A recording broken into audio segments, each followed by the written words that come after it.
Hello everyone, welcome to star IQ. Star IQ के video platform पे आप सभी का बहुत बहुत स्वागत है। प्यारे बच्चों, 8 सितंबर 2021 के हरियाणा करंट अफेयर इस वीडियो में हम पढ़ने वाले हैं। अगर आप स्टार आईक्यू चैनल पे पहली बार आए हैं तो इस चैनल को सब्सक्राइब करना बिल्कुल मत भूलिएगा। और दोस्तों, अगर आप मुझसे अनअकैडमी पे पढ़ना चाहते हैं तो आप लोग मेरे डिस्क्रिप्शन बॉक्स में दिए गए इस वीडियो प्लेटफॉर्म का या अनअकैडमी प्लेटफॉर्म पे मेरी प्रोफाइल को जो है ना फॉलो कर सकते हैं। और हर रोज़ मेरी अनअकैडमी पे क्लास होती है रात को, आप उस क्लासेस को भी जो है ना फॉलो कर सकते हैं। क्लासेस को फ्री में देखने के लिए आपको मेरा अनलॉक कोड स्टार आईक्यू का इस्तेमाल करना होगा। और अगर कोई भी बैच आप परचेज करना चाहते हैं अनअकैडमी पे तो आप लोग इस कोड का इस्तेमाल करके 10% का डिस्काउंट अवेल कर सकते हैं। कल आपसे सवाल किया, उसका सही जवाब क्या होगा? शिक्षक दिवस के अवसर पर राष्ट्रपति श्री रामनाथ कोविंद जी द्वारा हरियाणा की बेटी व प्रसिद्ध गणित अध्यापिका जिन्हें नेशनल टीचर अवार्ड 2021 से सम्मानित किया, इसका सही आंसर है ममता पालीवाल, यानी कि ए ऑप्शन इस पर्टिकुलर क्वेश्चन का सही था। भिवानी के अंदर जो गर्ल्स स्कूल है वहाँ पे ये टीचर फिलहाल पढ़ाती हैं, मैथमेटिक्स के टीचर हैं ये। आज का पहला क्वेश्चन क्या होगा? कोविड-19 को जांचने के लिए हरियाणा में हाल ही में कौन सा सीरो सर्वे का फेज शुरू हुआ है?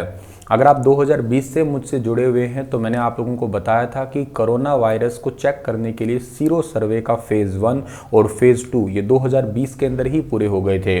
सर, सीरो सर्वे है क्या? सीरो सर्वे में बेसिकली एंटीबॉडी चेक की जाती है। जैसे आप लोग कभी लाइसेंस बनवाने गए होंगे तो थोड़ा सा आपका उंगली से ब्लड निकाल के वो ब्लड ग्रुप वगैरह चेक करके बता देते हैं ना, कुछ ऐसे ही समझिएगा। कुछ ही मिनटों के अंदर 10-15 मिनट के अंदर जो है ना आपके बॉडी के अंदर कितनी एंटीबॉडी है उनको चेक किया जाएगा। एक्चुअली ये इसलिए किया जा रहा है कि कितने लोगों के अंदर जो है ना अभी हाल फिलहाल में जो है बेसिकली कोरोना के सिम्टम है, या कितने लोग ऐसे हैं जिनके अंदर कोरोना आया और ठीक हो गया अपने आप, उन्हें पता ही नहीं लगा। तो ये सब कुछ चेक करने के लिए पहले 2 तो 2020 में हो चुके थे, तीसरा अभी जो है ना स्टार्ट किया गया है। सी ऑप्शन इसका सही रहेगा हमारा। लोगों में एंटीबॉडी की जांच होगी, इसके माध्यम से 36,000 से ज़्यादा सैंपल जो है इकट्ठे करने का लक्ष्य रखा है। 6 साल से ऊपर के बच्चों का भी जो है ना ये सैंपल इकट्ठे करने का बेसिकली लक्ष्य है। 60% ग्रामीण और 40% शहरी लोगों का जो है ना सैंपल लिया जाएगा। 2 सप्ताह के अंदर जो है ना इस सर्वे की रिपोर्ट जारी कर दी जाएगी। हरियाणा में हाई पावर परचेज कमेटी की बैठक में कितने करोड़ के प्रोजेक्ट को पास किया गया है? तो हरियाणा में हाई पावर परचेज कमेटी की बैठक में 160 करोड़ के प्रोजेक्ट को पास किया है अभी रिसेंटली। इसमें क्या होने वाला है? आने वाले साल के अंदर हरियाणा रोडवेज में ई टिकटिंग के लिए 4500 मशीनें खरीदने की मंजूरी मिली है। मतलब ई टिकटिंग का सिस्टम स्टार्ट हो जाएगा 2022 के अंदर हरियाणा में। प्ले वे स्कूलों में फर्नीचर व वाटर प्यूरीफायर के टेंडर जो है ना उन्हें स्वीकृत किया है। बिजली निगमों के लिए 3 फेज प्रीपेड बिजली मीटर खरीदने की मंजूरी मिली है। ट्रांसफार्मर व उनके लिए तेल, कई प्रकार के बिजली की तारों की खरीद की मंजूरी। अच्छा, जैक सेक्शन सीवर मशीनों को खरीदने के लिए टेंडर को भी स्वीकृति मिली। पशुओं में गलघोटू व मुंह खुर बीमारी की रोकथाम के लिए 1.20 करोड़ टीके जो है ना वो खरीदे जाएंगे हरियाणा के अंदर।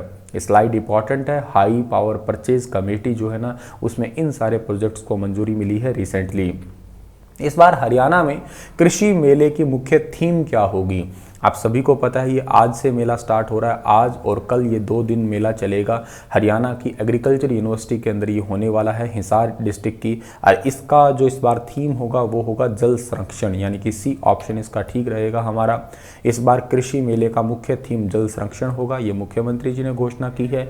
इसके अलावा कृषि मेले में कृषि संबंधित और कृषि की जो टेक्नोलॉजी है उससे संबंधित प्रदर्शनी लगाई जाएगी। ठीक है, किसानों को आधुनिक कृषि यंत्रों व तकनीकों से जानकारी मिलेगी। तो ये बातें आप लोगों को यहाँ से याद रखनी है। और ये मेला रबी की फसल के लिए 8 और 9 सितंबर को जो ऑर्गेनाइज हो रहा है।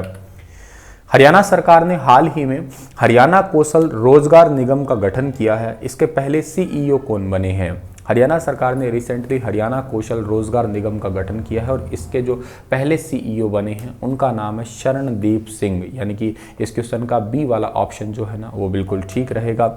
भविष्य में बहुत सारे डिपार्टमेंट जो है ना, बहुत सारे लोगों को इसमें जो है ना वो भर्ती किया जाएगा। और सरकार ने जो राजीव रतन को वर्तमान में कार्यभार के अलावा जो है वो पोर्टल का नोडल अधिकारी नियुक्त किया है यहाँ पे, ठीक है। और शरणदीप कौर बराड़ जो है ना, इनको निगम का पहला मुख्य कार्यकारी अधिकारी यानी कि CEO के रूप में जो है वो नामित किया है। ये बात भी याद रखना, शरणदीप कौर यानी कि फीमेल है, इस बात को भी याद रखना। कई बार पंजाबी में एक दो शब्द से आगे पीछे हो जाता है। चलो अगला सवाल है, ESFB ने भारतीय हॉकी खिलाड़ी कौन सी है और के साथ में क्रिकेटर स्मृति मंधाना को ब्रांड एम्बेसडर नियुक्त किया है। तो इनका नाम है रानी रामपाल। रानी रामपाल हमारे हरियाणा के शाहाबाद की है, याद रखना। और इस बार जो है ना हॉकी टीम के अंदर कैप्टन के रूप में हरियाणा का या यूँ कहिए भारत का प्रतिनिधित्व कर रही थी ये। हालांकि कोई मेडल नहीं जीत पाए, लेकिन ये 4th पोजीशन पे रहे थे और बहुत अच्छा गेम इन्होंने किया था। सविता पुनिया भी हरियाणा की है, ये सिरसा के जोधका की रहने वाली है और ये गोलकीपर थी, याद रखना। अच्छा, इन दोनों को इक्वाइट स्मॉल फाइनेंस बैंक जो है ना, इसका अभी रिसेंटली ब्रांड एम्बेसडर बनाया है स्मृति मंदाना और रानी रामपाल को। और इक्विटास स्मॉल फाइनेंस बैंक जो है ना, इन दोनों ने तो बनाया है। कब बनाया है? 5 सितंबर को बनाया है, ये बात याद रखना आप लोग। रानी रामपाल के बारे में आपको पता है, स्मृति मंधाना के बारे में भी आपको पता है। अंतर्राष्ट्रीय क्रिकेट के रूप में जो है ना BCCI ने इन्हें सर्वश्रेष्ठ महिला अंतर्राष्ट्रीय क्रिकेट के रूप में मान्यता दी है। अच्छा, इक्विटास स्मॉल फाइनेंस बैंक जो है ना, इसका हेडक्वार्टर चेन्नई तमिलनाडु में है। इसके MD और CEO का नाम वासुदेवन पठानी नरसिम्हन है।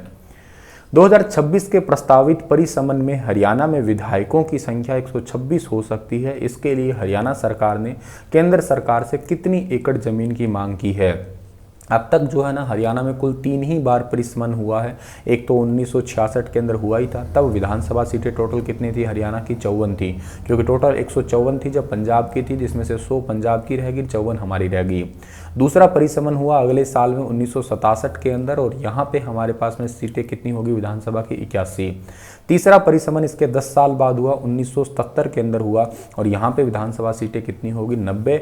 और यहाँ तक आते आते ये भी घोषणा होगी कि अब अगला परिसमन जो होगा तो वो 2026 में होगा, उससे पहले नहीं होगा। ये जनसंख्या 1971 वाला आंकड़ा आपको पता ही होगा, लोकसभा के अंदर भी यही रूल है।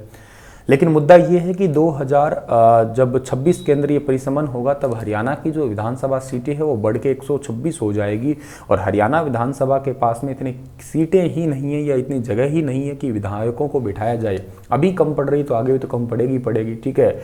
और पंजाब ने 20 कमरे ऐसे हैं जो हरियाणा के लिए रखे हैं, और अवैध रूप से कब्जा है, उसको दे नहीं रहा है। तो इस करके जो है ना, थोड़े टाइम पहले हरियाणा विधानसभा के अध्यक्ष ज्ञानचंद गुप्ता ने लोकसभा के अध्यक्ष ओम बिरला को लेटर लिखा था, और अभी रिसेंटली हरियाणा के मुख्यमंत्री ने हरियाणा के गृह मंत्री अनिल विज को लेटर लिखा है कि हमें 10 एकड़ जमीन की आवश्यकता है, ताकि हम लोग 2026 तक हमारी नई विधानसभा बना सकें। 55 साल से जो ना अभी तक इमारत का बंटवारा ठीक ढंग से नहीं हुआ है, इस करके ही ये ऐसा किया गया है। और एक बात और है कि हरियाणा विधानसभा सचिवालय में तकरीबन 350 कर्मचारी जो है ना वो सेवारत है, उनके बैठने की जगह नहीं है। हरियाणा साहित्य अकादमी द्वारा लोक कवि दयाचंद मयाना सम्मान कौन से साल से शुरू किया जा रहा है? इसकी घोषणा जब हुई थी तब बताया था, इसका ऑफिशियली नोटिफिकेशन आया तो भी बता रहा हूँ, साल 2021 में किया गया, यानी कि डी ऑप्शन इसका सही रहेगा हमारा।